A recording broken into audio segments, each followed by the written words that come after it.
예, 안녕하십니까. 네.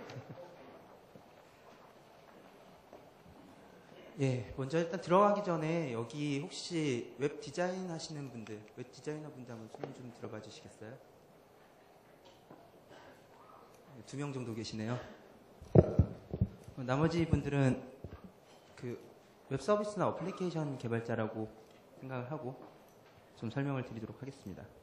좀 들리시나요? 네. 오늘 주제는 그 데이터를 가지고 UI에다가 그 데이터를 연결하는 기술인 데이터 바인딩에 대해서 좀 살펴보고요. 데이터 바인딩 프레임워크 중에 굉장히 많은 프레임워크들이 존재를 하는데 그 중에서 노가우.js, 지금 다빈치에서 사용하고 있는 노가우.js에 대해서 오버뷰를 해보고 그리고 다빈치에서 이것을 어떻게 적용하였는지에 대해서 사례를 중심으로 설명을 드리도록 하겠습니다.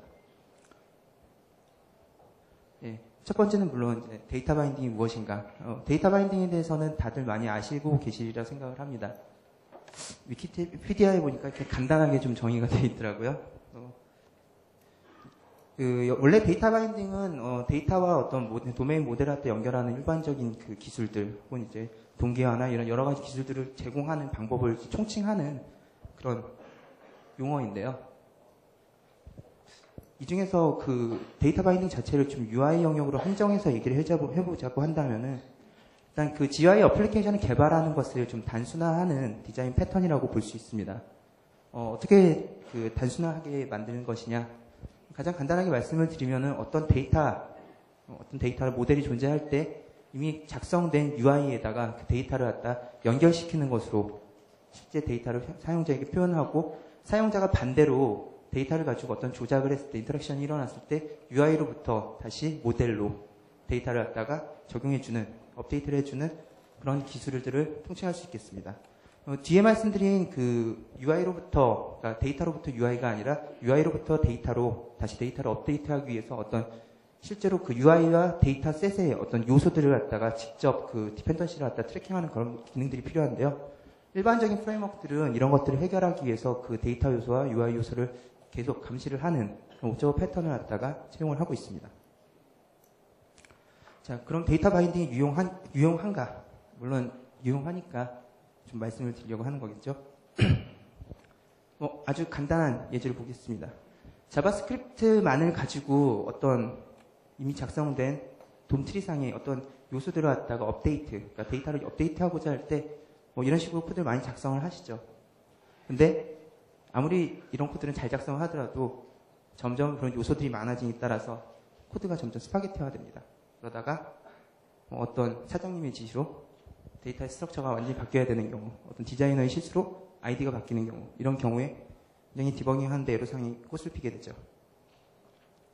jQuery로 표현할 경우에는 이건 좀 더 간단해집니다. 물론 이제 앞에서는 그 엘리먼트가 있는지 없는지, 데이터 실제 유효한지 이런 여러 가지 요소들을 갖다가 체크를 해야 되는데 jQuery 코드를 사용하면은 어떤 아이디에 대한 엘리먼트를 찾아서 데이터를 세팅을 시도를 하고 거기에 대한 익셉션들은 기본적으로 jQuery에 대해서 처리하는 좀 간단한 모듈이 될 수 있겠죠. 네.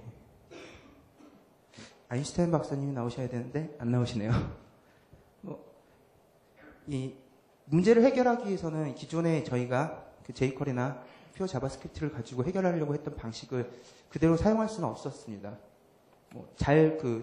일례로 이제 서버로부터 일부 데이터를 전송받아서 그것을 어플리케이션에 사용하는 그 도메인 모델에 다시 반영을 하고 그 모델에 반영된 데이터를 다시 UI로 업데이트하는 작업은 굉장히 생각보다 복잡할 수 있고요. 그리고 그런 과정을 좀 단순하기 위해서 개발자 혹은 이제 디자이너 간의 어떤 서버와 UI에 대한 구조를 갖다 맞추는 여러 가지 노력들이 필요하게 됐죠.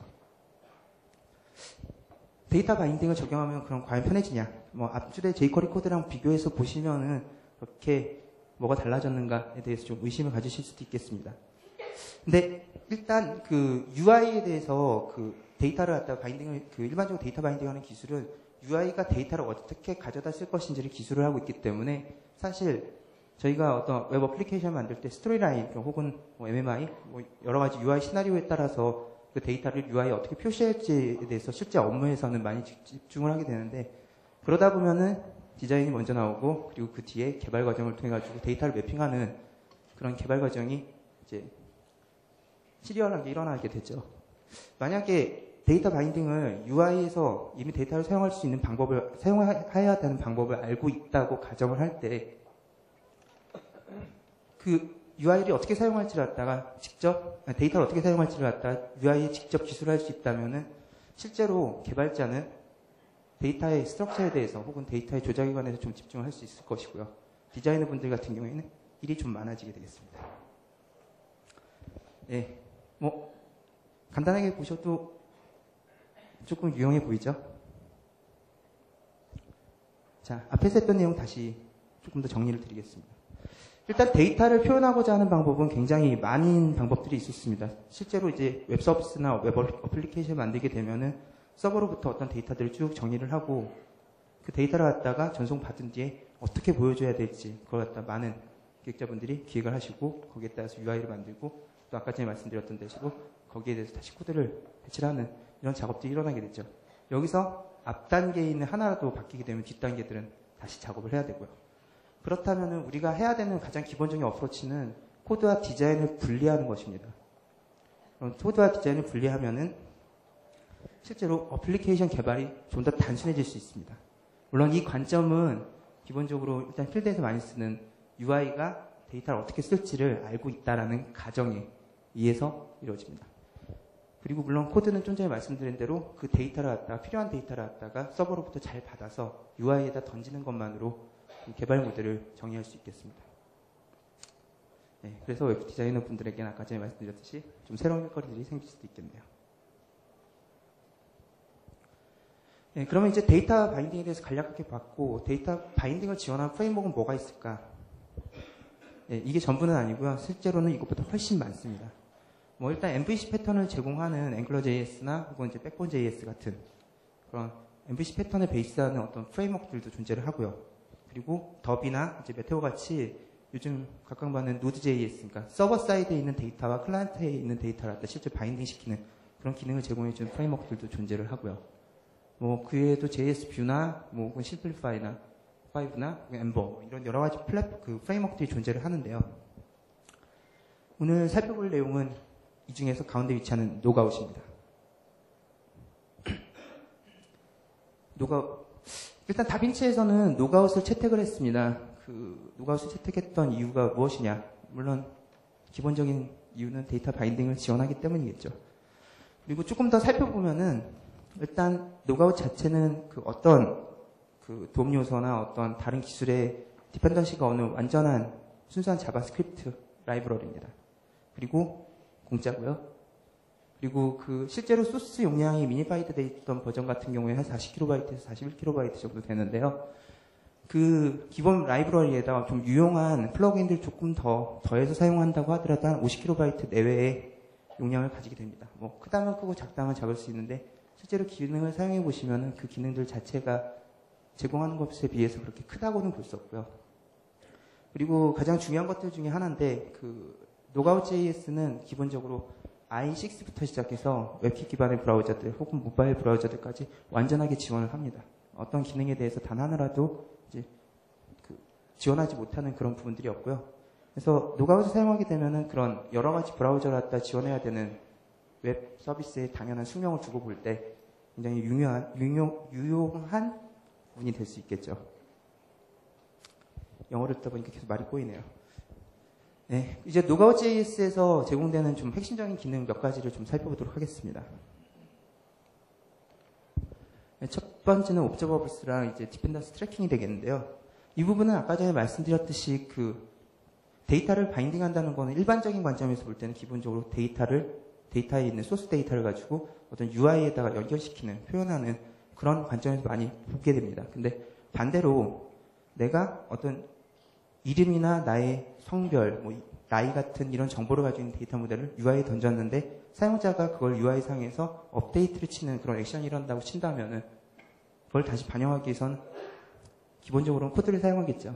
근데 그렇지 않고 그 노가웃에서는 그 옵서버블스라는 그 특이한 형태의 객체를 지원을 합니다. 이 객체로 바인딩이 일어난 UI 요소는 실제로 UI에서 데이터의 업데이트가 날 때 자동으로 원본 소스 데이터, 소스 모델에 대해서 업데이트가 자동으로 일어나게 하는 그런 기능을 수행할 수 있습니다. 반대로 또 이 객체에 있는 값을 갖다가 바꿔주는 것만으로도 UI의 업데이트들이 다시 일어나게 할 수도 있고요.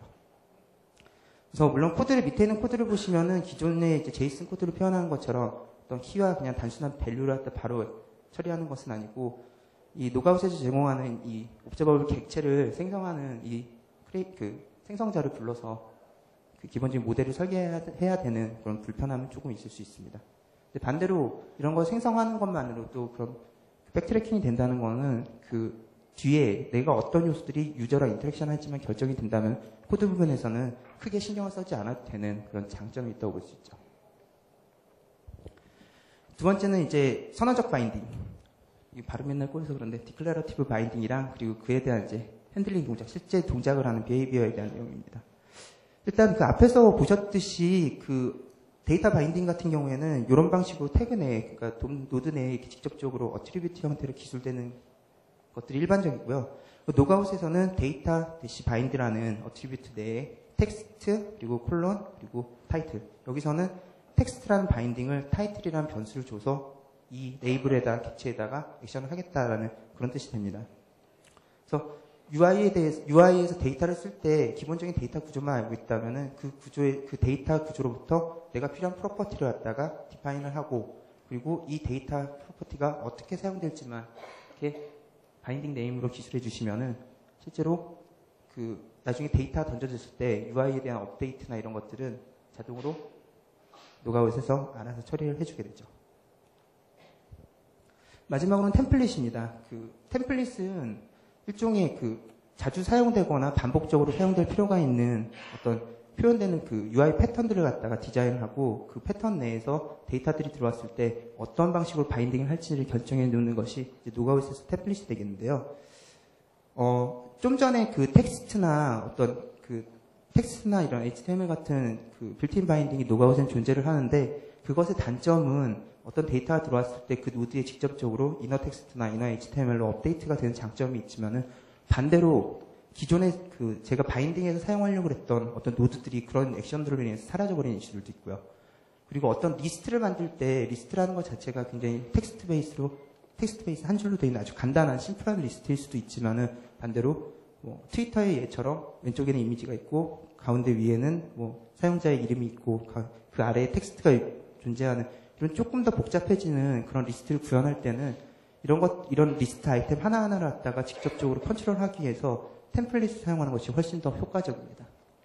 그리고 그 데이터 스트럭처랑 잘 설계만 해서 그 템플릿 네임만 잘 매칭시킬 수 있다면은 그런 템플릿에 들어오는 어떤 데이터 타입만으로 어떤 템플릿을 선택할 건지 독적으로 바인딩 단계에서 해결할 수 있도록 하는 방법도 제공할 수 있겠고요.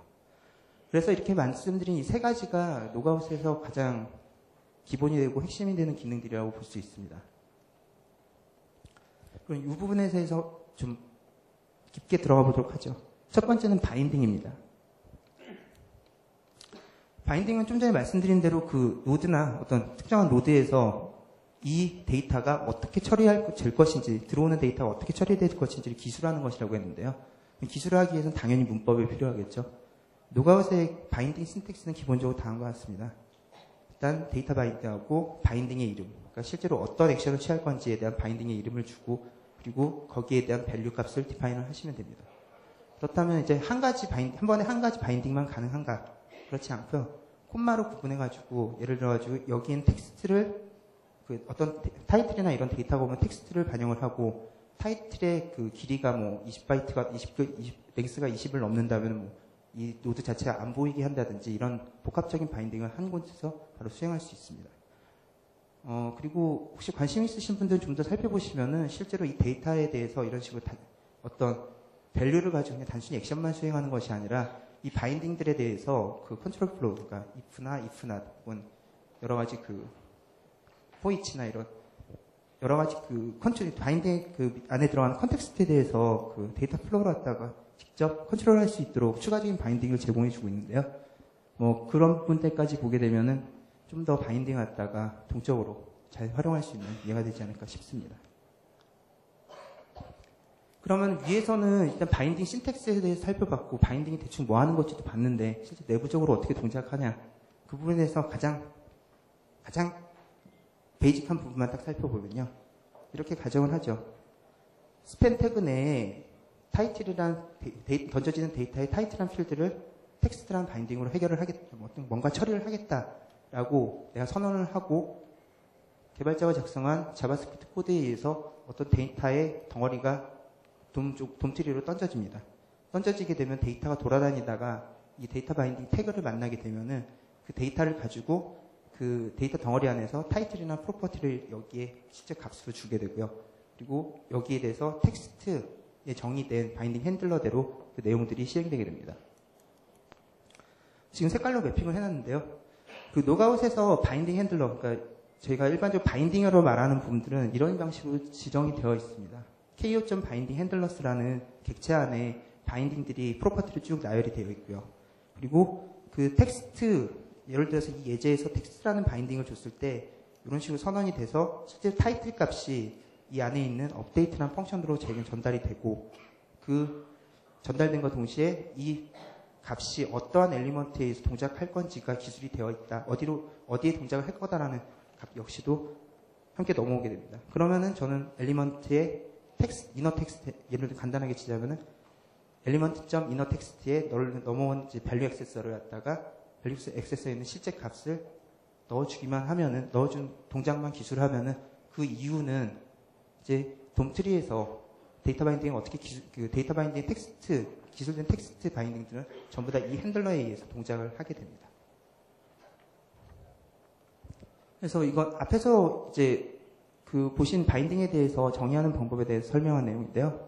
기본적으로 보시면은 그 펑션은 두 가지가 바인딩 핸들러에 적용되는 바인딩 핸들러에 적용되는 펑션은 두 가지가 있습니다. 첫 번째는 이니셜라이즈에 대한 이니트고요. 두 번째는 업데이트가 있는데 이 바인딩 핸들러는 그 두 가지 경우에 불립니다. 첫 번째 이니트 같은 경우에는 실제로 바인딩이 처음에 일어날 때, 그러니까 처음으로 어떤 값을 그 노드 자체에 어떤 추가적인 액션을 해야 되는 그런 바인딩일 경우에 단 한 번만 호출되는 그런 초기화에 관련된 그 모듈이라고 볼 수 있고요. 두 번째 업데이트는 어떤 값이 전달돼서 실제 바인딩 액션을 수행해야 할 때 그 핸들링 코드가 기술되는 부분이라고 볼 수 있습니다. 간단하게 예를 하나 더 보죠. 제가 페이드인이라는 그 바인딩을 하나 선언했습니다. 선언을 하고 어디선지는 모르겠지만은 듀레이션이라는 필드를 가진 데이터 객체가 던져져서 그 듀레이션 안에 있는 값을 가지고 이 노드를 갖다가 페이드는 시키겠다라고 할 때 기본적으로 디자인 레벨에서, 그러니까 돔트리를 디자인하는 레벨에서는 돔 노드를 갖다가 이렇게 기술을 하게 되죠. 그리고 이 페이드인이라는 그 바인딩 자체가 노가웃에 기본적으로 있지는 않기 때문에 새로 하나 추가를 하도록 하겠습니다. 페이드인이라는 바인딩을 선언을 했고요. 그리고 업데이트에 그 밸류 액세서를 통해서 그 실제 듀레이션 값을 얻어오고 여기에 필요한 코드, 그러니까 지금 jQuery에서는 페이드인 API를 제공을 하는데요. 그 API를 불러서 만약에 듀레이션 그 필드 안에 500ml라는 값이 들어있다면 500ms 동안 페이드인이 될 거고 20B라는 소리, 한 2만 정도 들어있으면 20초 정도 동안 페이드인이 일어나는 그런 바인딩을 갖다 수행할 수 있겠죠. 그래서 여기서 그 커스텀 바인딩 예를 보셔도 아시겠지만은 실제로 바인딩을 자기가 어떻게 정의하느냐에 따라서 굉장히 다양하게 활용될 수 있고요. 그 노가웃에서 제공하는 빌트인 바인딩만 봐도 뭐 텍스트나 CSS, 그러니까 인라인 스타일 혹은 어떤 어트리뷰트, 그 외에도 뭐 HTML에 관련된 거 이런 여러 가지 바인딩들을 제공하고 있습니다. 그런 부분들만 이제 나중에 제 노가웃 사용하실 때 코드 부분에서 그 부분만 좀 보셔도 많은 도움이 되실 듯 하고요. 두 번째는 이제 바인딩 스코프입니다.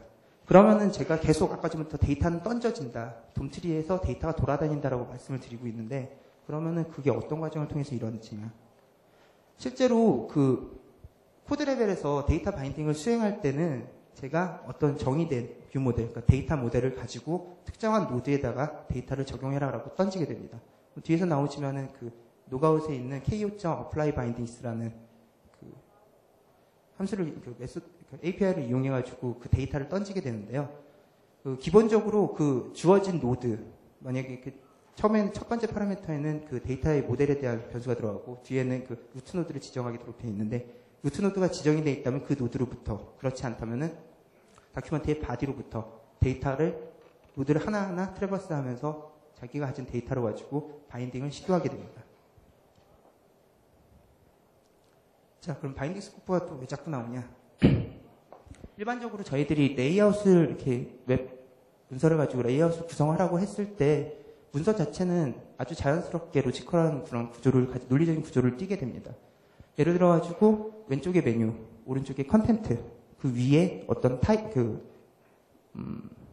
프로파일, 뭐 이런 세 가지 레이어로 구성된 웹 다큐멘트를 만들어라 라고 하면은 거의 누구나 가장 맨 위에 있는 돔 트리상의 맨 위에 있는 레이어들에는 뭐 프로파일, 메뉴, 컨텐트, 그리고 그 밑에 각각 관련된 그 레이아웃과 관련된 하위 요소들이 이제 문서 구조상으로 이렇게 표현이 되게 되죠.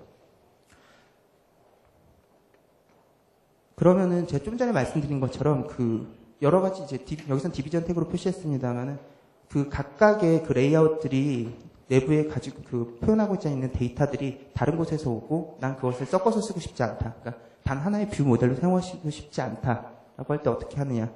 좀 전에 말씀드렸듯이 이 바인딩 함수를 호출할 때 어떤 노드를 루트로 시작해가지고 바인딩의 트래버스가 일어날 것인지를 지정해 주시면 됩니다. 그러니까 실제로 레이아웃을 구성할 때 가장 노가웃에서 레코먼드하고 있는 그런 방식은 다큐멘트 자체에 대해서 완전하게 컨트롤할 수 있는 전체 데이터를 갖다가 모델로 유지해라 라는 것을 뭐 문맥상으로 그런 식으로 좀 추천을 하고 있습니다. 근데 실제로 그 레이아웃에 대한 작업들, 각각의 이제 필드에 대한 작업들 이런 부분들 나눠서 하는 경우들도 있고 물리적으로 그것들 갖다 연결시키는 거는 매우 힘든 일이죠. 그래서 보통은 레이아웃을 갖다가 나눠서 만들어 놓고 거기에 대해서 데이터가 어떻게 기술될 건지 나눠서 디바이드 앤 컨커를 하는 방식이 훨씬 더 유의미할 수 있는데요. 그런 경우에는 좀 주의를 해서 이렇게 바인딩을 갖다 호출할 때 루트 노드를 지정해 주시면 그런 문제를 해결할 수 있습니다. 자, 여기까지가 이제 노가웃에 대해서 간략하게 오버뷰를 해본 내용이고요. 그럼 이제 다빈치에서 이 노가웃 JS 가지고 도대체 어떻게 썼는가, 어떤 방식으로 썼는가에 대해서 좀 말씀을 드리도록 하겠습니다. 다빈치는 아시는 분들 있으시겠죠? 저희 회사 분들 있으니까 아실 거라 믿습니다. 일단 다빈치는 jQuery 모바일에 기반을 두고 있습니다. 그리고 어플리케이션을 그러니까 웹 어플리케이션을 위해서 어플리케이션 스타일의 GUI를 타겟팅하고 있는 위젯들을 제공을 하고 있고요. 그리고 이러한 위젯들을 디자인 툴 상에서 사용할 수 있도록 디자인하는 것이 기본적인 다빈치의 꼴이었습니다. 즉, jQuery 모바일에 추가적인 위젯 플러그인들을 통해서 어플리케이션 UI를 제작할 수 있는 디자인 도구를 만드는 것들이 이제 다빈치 솔루션의 아주 기본적인 컨셉 중에 하나라고 볼 수 있는데요. 그럼 여기서 노가웃을 적용하기 위해서 어떤 이슈들이 있을까? 첫 번째는 저희가 디자인 툴을 위해서 많은 부분들을 갖다가 노력을 해왔기 때문에 기본적으로 많은 어플리케이션을 디자인하는 단계에서 가급적이면 많은 문제들을 해결해 주려고 노력을 해왔습니다. 근데 제가 좀 전에 말씀드린 것과 같이 어떤 노가웃에 있는 어플라이 바인딩 코드의 루트들을 지정을 해서 그 레이아웃들을 갖다가 직접 나누고 이런 것들은 얼마든지 가능하겠죠. 코드 수준에서. 근데 디자인 도구를 사용해서는 그거를 어떻게 처리할까? 로지컬한 데이터를 따로 두고 거기에 대한 루트 노드를 갖다가 직접 바인딩 될 루트 노드를 지정할 수 있도록 어떤 다른 인터페이스를 만들까? 과연 디자이너들이 거기에 대해서 충분히 액셉트할 만큼 일반적인 방법일까? 이런 것들에 대해서 좀 많은 고민이 되었습니다. 그리고 두 번째는 이제 바인딩 컴플리트에 대한 이슈입니다. 일단 좀 전에 말씀드렸듯이 다빈치가 어떤 단순한 태그 기반이 아니라 위젯 플러그인의 기반을 두고 있기 때문에 어떤 일반화된 바인딩에 대해서 실제로 다른 동작을 수행해야 될 수 있습니다. 예를 들면은 H1 태그나 혹은 텍스트 필드 태그에서 있는 그런 텍스트 혹은 밸류에 대한 그런 어트리뷰트를 갖다가 값을 설정해 주는 것만으로 데이터를 표현한다. 이거는 태그 입장에서 맞는 걸 수도 있는데 위젯에서는 다른 용도의 다른 역할을 할 수 있는 그런 메소드들이 지정될 수 있다는 거죠. 그러면은 이 바인딩을 하나의 이름, 그러니까 예를 들면은 쉽게는 이렇게 할 수도 있습니다. 텍스트라는 바인딩은 기본적으로 제공해주는데 일반 태그에다 적용을 하고 혹은 위젯에 대해서는 위젯 텍스트라는 바인딩 또 지정을 해서 이름을 다르게 해서 문제를 해결할 수도 있죠. 근데 일반적으로 사람이 인식하는 것들이 텍스트라는 키워드를 머릿속에 넣고 있지 이걸 구분해서 하는 것들을 별로 좋아하지 않잖아요. 개인적으로 저도 개발자지만 그런 것들 안 좋아하고요. 그래서 그런 부분들을 해결할 수 있는 어떤 방법들이 필요했죠. 마지막 세 번째는 그 디펜던시에 대한 이슈입니다. 그 디펜던시는 말하다 보니까 넘어갔네요. 디펜던시는 저희가 이제 오픈소스들을 갖다 단순히 이렇게 노가웃만 타겟팅하는 것도 아니고 여러 가지 다른 오픈소스들 혹은 라이브러리들 이런 것들을 타겟팅을 하고 있는데 우리가 이런 것들을 해결하기 위해서 노가웃에 있는 내부의 소스 코드를 고쳐야 될까? 기본적으로 고치지 말아야 된다고 생각을 합니다. 왜냐하면은 오픈소스 같은 경우에는 소스가 물론 열려져 있기 때문에 쉽게 고칠 수 있다는 장점도 존재를 하지만은 끊임없이 많은 사람들이 그 오픈소스를 갖다가 발전시키기 위해서 노력을 하고 업데이트를 하고 있는데 저희가 그 부분에서 어떤 부분을 계속 고치게 되면은 저희가 쓰고 있는 오픈소스들이 그런 방식으로 늘어날 때마다 버전업이 되는 걸 계속 체크해야 되고 확인을 해야 되고 또 다시 그 안에 있는 코드를 위치를 찾아서 바꿔야 되고 이런 일들이 계속 되겠죠. 뭐 할 수는 있습니다만은 어떻게 보면은 굉장히 끊임없는 산 위로 돌을 굴리는 듯한 그런 일이 될 수도 있겠죠. 그래서 이런 디펜던시를 좀 없애고자 하는 것이 저희의 마지막 이슈였습니다. 그리고 이제 바인딩에 대한 것에 조금 벗어나가지고 그럼 이제 디자인 단계에서 해결하고 그리고 바인딩 컴플리트를 해결하고 그리고 좀 전에 있었던 어떤 오픈소스에 대한 수정을 갖다 좀 어떻게 쉽게 할 수 있을까에 대해서 고민하는 것과 별개로 그럼 데이터 바인딩에서 뭐 다른 어떤 기능들이 필요할까에 대해서 고민됐죠. 실제로 데이터 바인딩을 쓰는 경우에 대다수는 서버로부터 어떤 데이터를 가져와서 그 XML 포맷 혹은 JSON 포맷을 자기 나름대로 붙여서 그것을 갖다가 바인딩을 이용해서 UI를 표현하고 뭐 이런 복합적인 기능들이 요구되게 되는데 이런 기능에 대해서 바인딩을 쉽게 하기 위해서 이런 기능들이 필요했습니다. 디자인 툴에서 어떻게 바인딩이 일어나는지는 뭐 쉽게 아까 전에 방식대로 쉽게 정의한다고 해도 실제로 내가 그 바인딩을 정의를 하고 디자인 단계에서 확인할 수 없다면은 그것은 좀 무의미한 일이 될 수도 있죠. 자, 그래서 좀 쉽게 만들어 보자. 키치프레이즈입니다. 기본적인 어프로치는 이제 소스 코드에 대해서 앞에서 말씀드린 것처럼 소스 코드에 대해서 수정하지 않는다. 이게 가장 큰 대원칙입니다. 어떻게 보면 이게 되는 경우도 있고 가급적인 면이라는 말을 쓸 수도 있는데 현재까지는 소스 코드를 직접 수정하는 일은 없도록 하는 것이 기본이었고요. 그리고 어떤 기능을 추가할 때는 그 래퍼를 씌워서라도 그 실제로 기능을 애드온 할 수 있도록 그런 모델을 가져가는 것. 그리고 아까 전에 말씀드렸듯이 바인딩이 이제 그 기본적인 프리미티브 엘리먼트에 대해서 적용되는 바인딩과 위젯에 대한 바인딩이 이게 다르게 적용될 수 있는데 덮어 씌우지 말고 기존에 있는 기능들을 유지하면서 새로 추가된 바인딩이나 이런 기능들은 오버로딩을 통해서 어떤 조건에 따라서 실제로 위젯일 경우 위젯에 따라서 기존에 있었던 엘리먼트에 해당되는 거라면은 기존의 방식대로 그런 메커니즘을 갖다 유지하는 것이 저희 기본적인 어프로치입니다. 그래서 앞에서 전반적으로 쭉 말씀드렸던 그러니까 디자인 단계에서 어떤 바인딩을 갖다 사용자가 좀 쉽게 트라이를 해볼 수 있게 하기 위해서 어떤 것들이 필요한가 이렇게 저렇게 고민을 해봤는데 대략적으로 이런 내용들이 나오더라고요. 그 서버 사이드에서 데이터를 가져오기 위해서 물론 아약스가 이런 역할만 하는 건 아니지만은 그 AJAX 기능을 사용해서 리모트 서버에 있는 데이터를 가져오는 그런 기능들을 수행을 했었습니다. 그리고 데이터를 가져온 데이터를 갖다가 실제로 리모트 서버에서만 가져오는 것뿐만이 아니라 로컬 스토리지나 세션 스토리지 같이 HTML5에서 제공하는 여러 가지 스토리지 요소들이 있는데 거기에다 중간에 저장을 한다든지 거기에 있는 데이터를 읽어가지고 그냥 뿌려준다든지 이런 기능들이 필요해질 수도 있죠.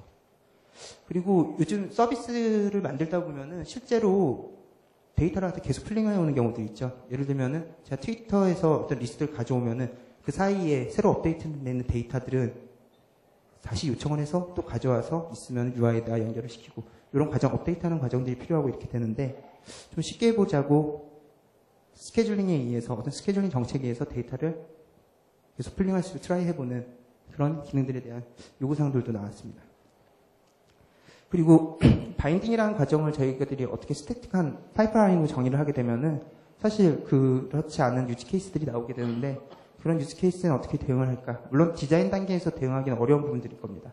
그래서 그런 중간중간에 어떤 이벤트나 콜백을 두어서 데이터를 갖다 중간에 받아왔을 때 다시 데이터를 갖다 수정한다든지 혹은 바인딩에 대한 여부를 결정한다든지 이런 중간에 파이프에 관여를 해서 커스텀하게 어떤 데이터를 처리할 수 있는 프로세스를 갖다가 제공해 줄 수 있는 것이 또 하나의 그 필요성이 제기됐던 내용들이 되겠고요. 마지막은 뷰 모델인데 서버로부터 데이터를 가져가지고 단순히 바인딩하는 것만으로는 그 사용자에게 보여줄 수 있는 측면에서는 장점이 되지만은 실제로 어떻게 데이터를 유지하고 로지컬한 코드에서 다른 용도로 사용하기 위해서는 그 뷰 모델을 갖다 저장하고 있는 어떤 저장 공간에 대한 기능이 필요했습니다. 그 뷰 모델을 갖다 저장할 수 있는 스토리지를 갖다가 뒀고요.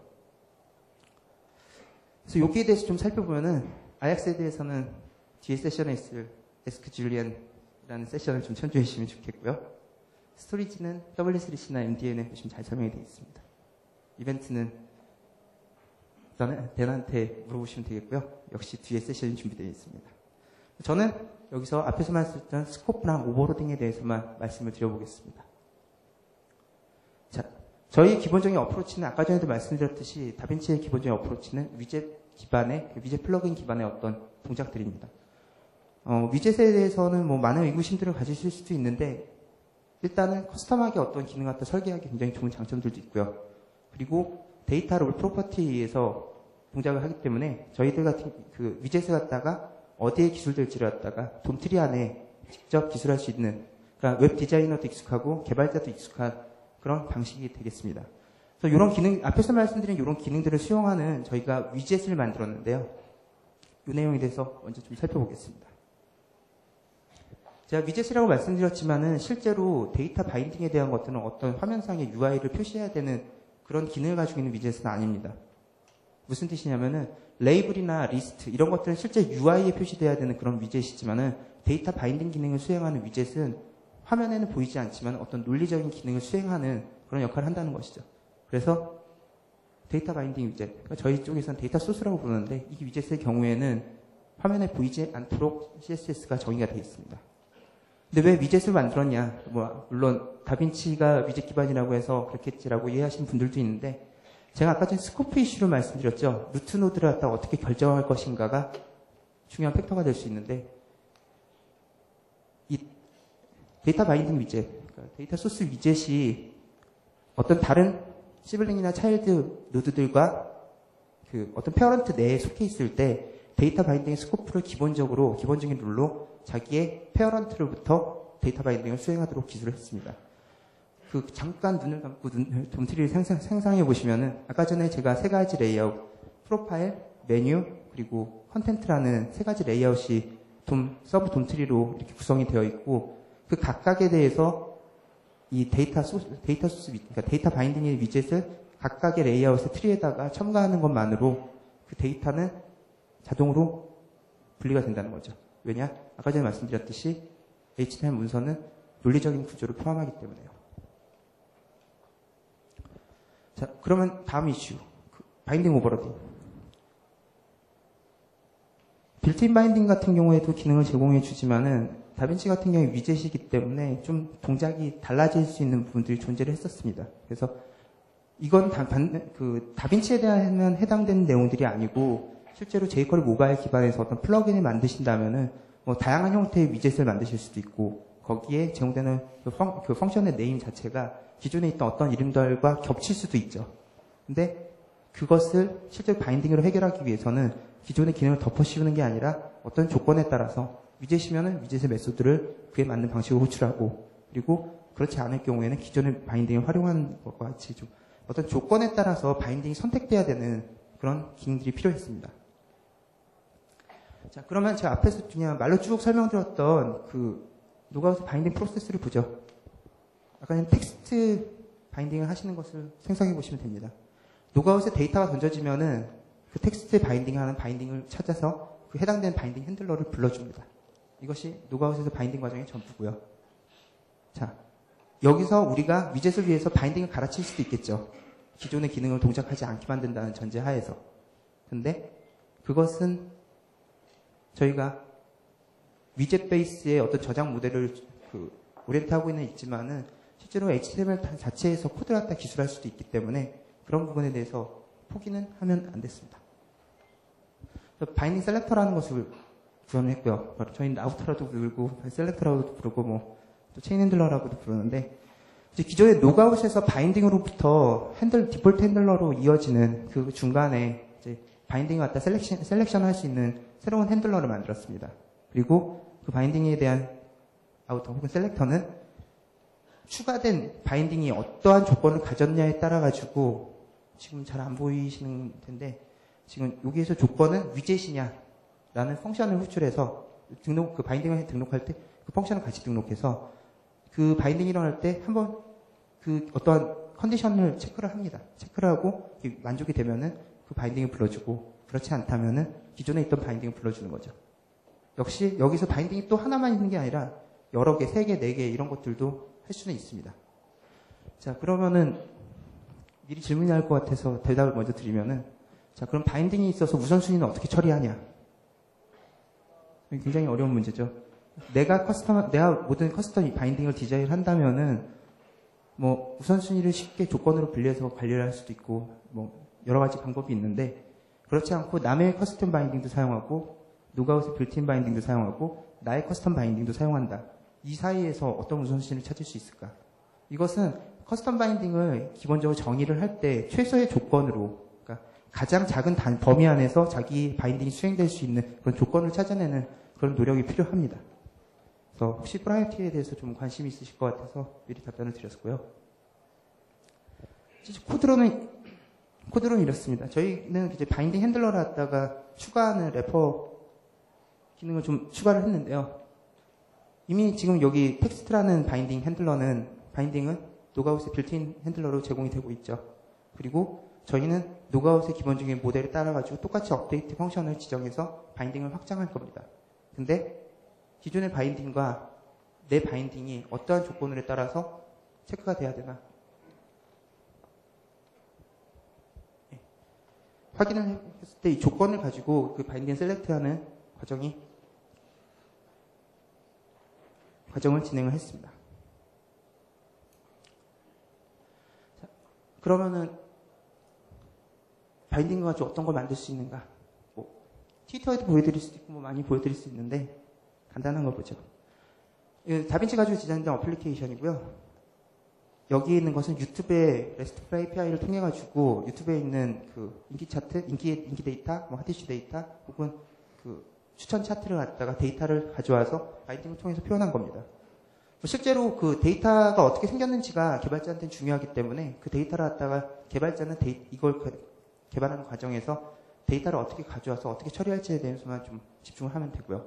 디자이너는 반대로 데이터 스트럭처가 이렇게 선언이 이렇게 생겼고 그리고 데이터 스트럭처 중에서 좀 복잡한 데이터를 갖다 처리하는 모듈만 이제 개발자한테 요구를 해서 이것을 어떤 UI에다 어떻게 연결시킬지만 결정을 하면 됩니다. 그래서